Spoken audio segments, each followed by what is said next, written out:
शिवाय। मैं ओंकार हूं।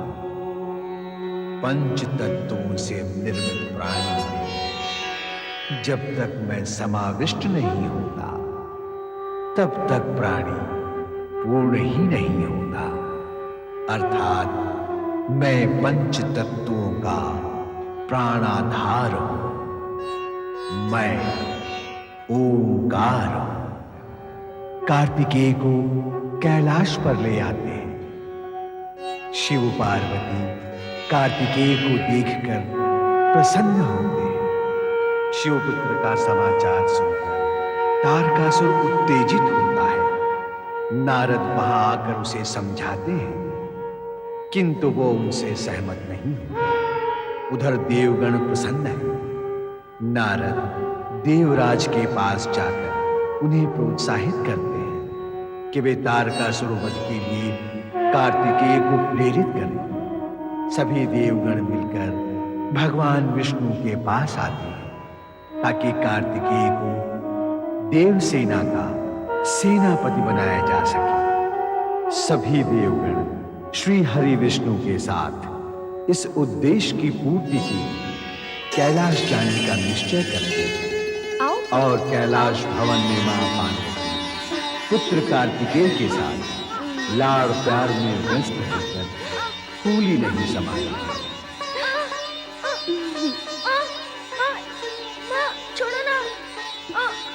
छोड़ो ना माँ।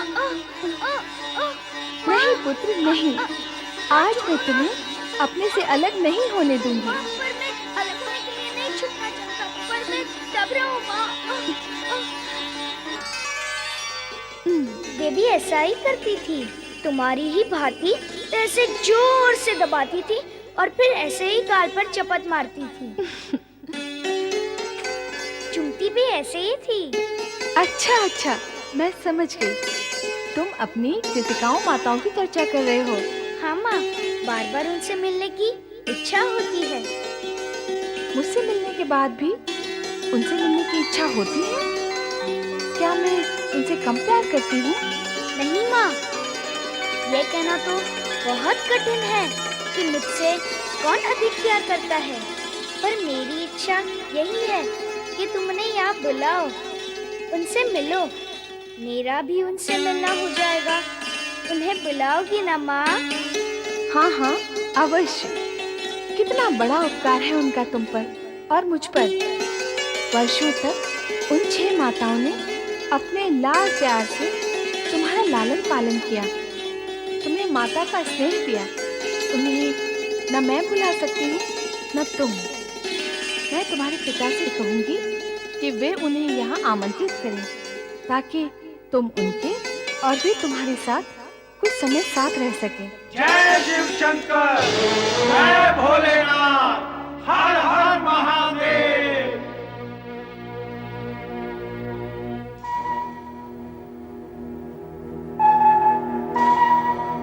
हम शिव पुत्र कुमार कार्तिकेय के दर्शन के लिए यहाँ उपस्थित हुए हैं। मेरे दर्शन कौन करना चाहता है? जय शिव शंकर। भगवान, हम कुमार कार्तिकेय के दर्शन की अभिलाषा लेकर आए हैं। माँ, क्या मैं दर्शनीय हूँ? कौन है? उन्हें क्या आवश्यकता है मेरे दर्शन की? लगता है देवगण आए हैं।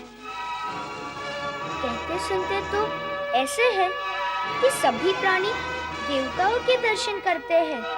अब यदि देवताओं मेरे दर्शन करने आए हैं तो चलो मैं भी उनकी इच्छा पूरी कर देता हूँ। आओ माँ। ब्रह्मदेव, श्री हरि विष्णु, देवगण, गुरु बृहस्पति, आप सभी का कैलाश पर स्वागत है। आप सब यहाँ कुमार कार्तिकेय के दर्शन करने आए हैं अथवा उसे आशीर्वाद देने। वो तो आपके आशीर्वाद का पात्र है। ये तो आप कर ही चुके हैं महेश्वर। आपका आशीर्वाद प्राप्त होने के पश्चात कुछ भी शेष नहीं रह जाता। शब्दों का सत्य यह है भोलेनाथ कि हम देव सेनापति के दर्शन करने आए। देवसेना का सेनापति? देवादिदेव, आपके आश्चर्य पर हमें आश्चर्य हो रहा है। आप तो ऐसे कह रहे हैं जैसे समय का सत्य जानते ही ना हो। समय का सत्य। हाँ भोलेश्वर, तारकासुर का वध शिवपुत्र के हाथों ही होगा। तारकासुर की उदंडता सारी सीमाओं का उल्लंघन कर चुकी है और कुमार कार्तिकेय अर्थात शिवपुत्र भी प्रकट हो चुके हैं। उनके हाथों तारकासुर के वध का समय निकट आ चुका है। हाँ, उसने ब्रह्मदेव के दिए वरदान का दुरुपयोग कर उनके वरदान और अपने तप दोनों का प्रभाव समाप्त कर दिया। फिर तो उसका अंत निश्चित है। यही अनुरोध लेकर देवगण हमारे पास आए थे कि आप कुमार कार्तिकेय को देवसेना का सेनापति बनाए जाने की अनुमति प्रदान करें ताकि उनके हाथों तारकासुर का वध हो सके। देवी पार्वती, आप देवगण के आने से प्रसन्न नहीं है क्या? कैसे हो सकती हूँ? मुझसे मेरा पुत्र हरण करने आए हैं देवगण। नहीं नहीं देवी पार्वती, आपको भ्रम हुआ है। भ्रम? कैसा भ्रम? मैंने स्वयं सुना है कि आप अभी अभी कुमार कार्तिकेय को देवसेना का सेनाधिपति बनाकर तारकासुर का वध करने के लिए देवेश्वर से कह रहे थे।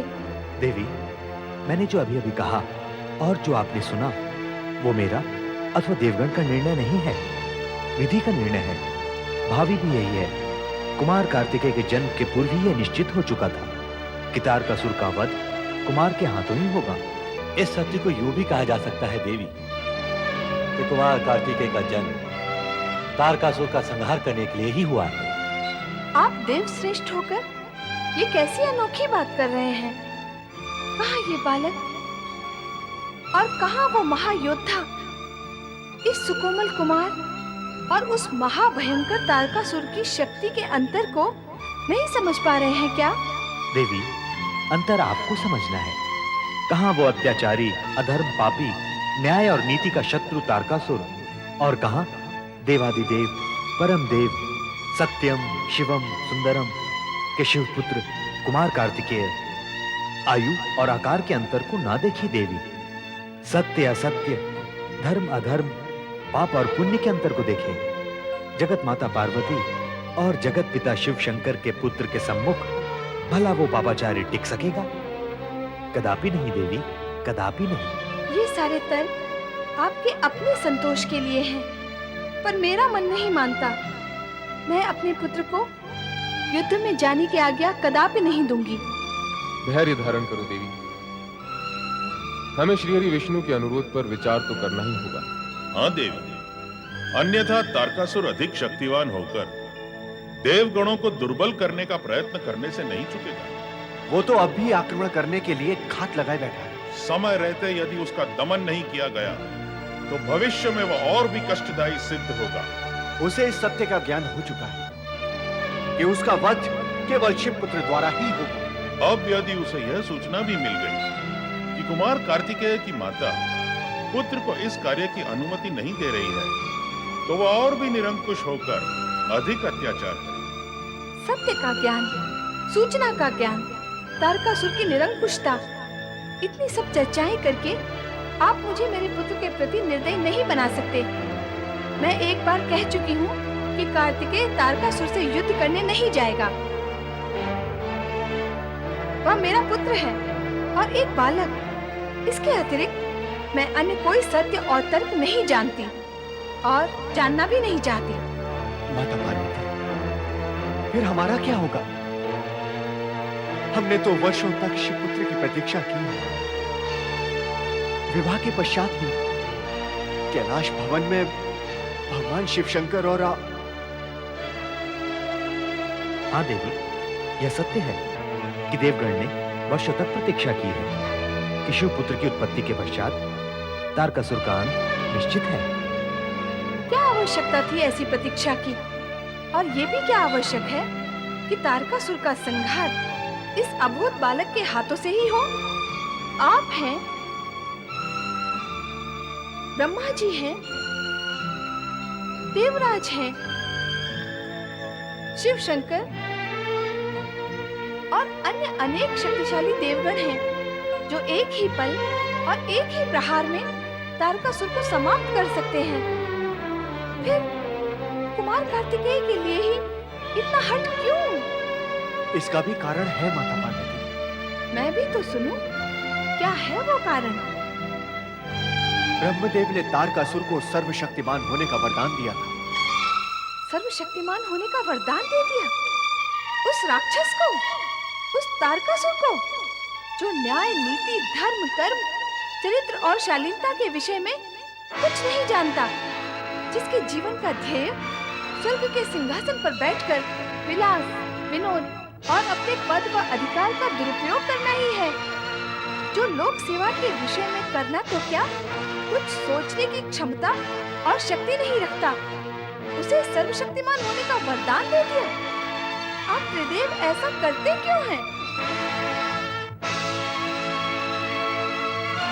कुपात्र को वह क्यों दे देते हैं जिसके वह योग्य ही नहीं होता, और जब दुष्परिणाम सामने आते हैं तो इधर उधर भागते फिरते हैं। भूल यदि आपसे हुई है तो उसका भुगतान वह क्यों करे जो इस भूल के विषय में कुछ जानता ही नहीं। देवी, देवराज जो कारण बता रहे थे वे अभी पूर्ण नहीं हुए। अर्थात अन्य कारण भी शेष हैं। बताइए देवराज, अन्य वे क्या कारण हैं जिसके कारण आप सभी देवगण को ऐसा अनुरोध करना पड़ रहा है जो मेरे लिए मातृत्व की परीक्षा बनता जा रहा है? नहीं माता पार्वती, हम आपकी परीक्षा लेने की धृष्टता नहीं कर सकते। मैं तो केवल आपसे निवेदन कर रहा था कि ब्रह्मदेव ने तारकासुर को सर्वशक्तिमान होने का वरदान अवश्य दिया था, किंतु उसकी पाशविकता पर एक अंकुश भी रख दिया था, यह कहकर कि उसकी मृत्यु शिवपुत्र के हाथों ही होगी।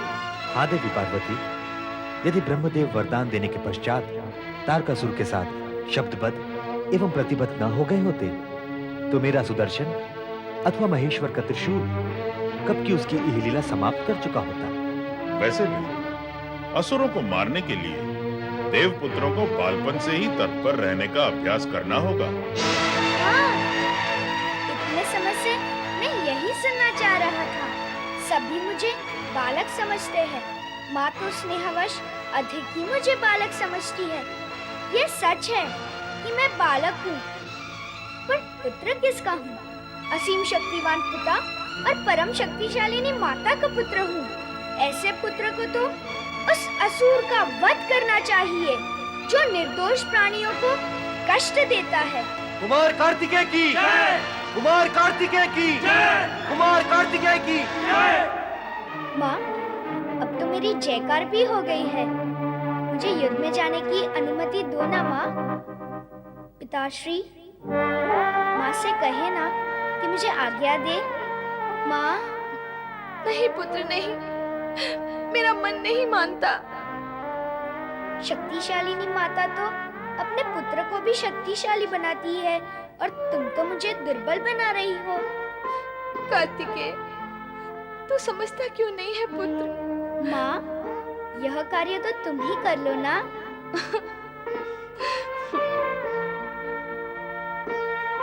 तुम्हारी इस मुस्कान का अर्थ हाँ है ना माँ? चतुराई दिखा रहा है माँ को? नहीं, वीरता दिखाना चाहता हूँ। असुरों का संहार करके माँ को दिखाना चाहता हूँ कि पिताश्री और माँ का आशीर्वाद पुत्र को कितना शक्तिशाली बना देता है। जिस पुत्र के सिर पर शिव शक्ति का वरद हस्त है, उसे कौन परास्त कर सकता है माँ? पर कार्तिकेय, मुझे अवसर दो माँ, फिर अनुमति और अंत में आशीर्वाद दो माँ। चाहो तो तीनों में से केवल एक दो, शेष दो तो स्वयं सब मिल जाएंगे। इतना बोलना कैसे आ गया तुझे? क्या नहीं आएगा? ज्ञानी, ध्यानी, दिव्यानी माता पिता का पुत्र हूँ मैं। माँ, मैंने अपने माता पिता का नाम गर्व से उन्नत करने का निश्चय कर लिया है, और वह मैं देवगण के हित में कुछ करके ही कर सकूंगा। अब विलंब ना करो माँ। बहुत कठिन काम है मेरे लिए पुत्र। सारे जगत की कठिनाइयाँ को दूर करने वाले पिता का पुत्र हूँ मैं। फिर मेरे लिए कठिन क्या है? शिव पुत्र हूँ तो आधा शिव ही हूँ। असुर तो शिव का नाम नहीं झेल सकते, शिवपुत्र को कैसे झेलेंगे? चिंता ना करो माँ, मैं हंसते हुए जाऊंगा और खेलते हुए लौट आऊंगा। पुत्र, मैंने देवगण के तर्कों पर विचार नहीं किया, पर तुम्हारे पराक्रम पर मुझे पूरा विश्वास है। माँ, अब ऐसा करो, मेरे तर्कों पर विचार करो और देवगण के पराक्रम पर विश्वास करो। यह सब भी मेरे साथ युद्ध में होंगे ही ना? देवी, तर्क, पराक्रम और विश्वास अपने स्थान पर उचित है,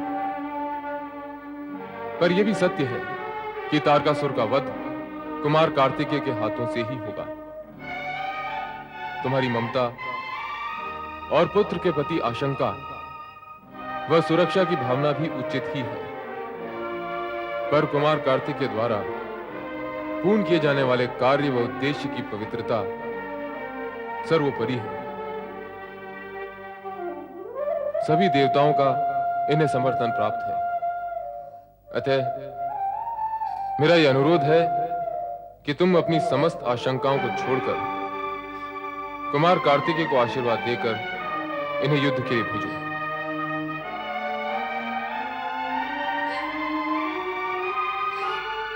जगत के कल्याण के लिए पिताश्री का अनुरोध मानकर मुझे आज्ञा दो ना माँ। विजयी भव। ओम नमः शिवाय। ओम नमः शिवाय। ओम नमः शिवाय। ओम नमः शिवाय। ओम नमः शिवाय। ओम नमः शिवाय। ओम नमः शिवाय। ओम नमः शिवाय। ओम नमः शिवाय।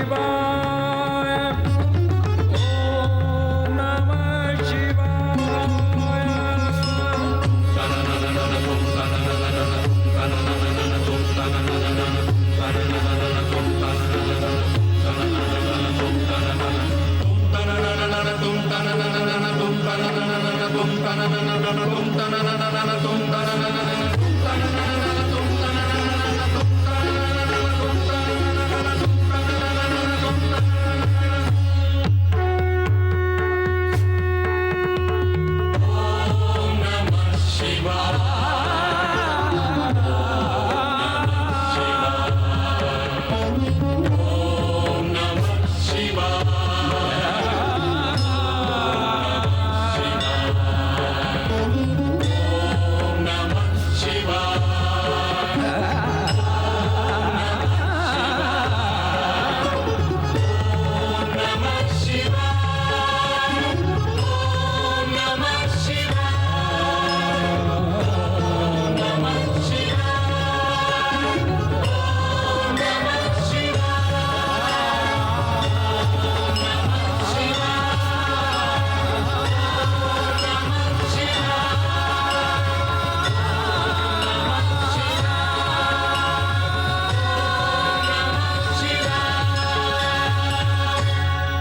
ओम नमः शिवाय।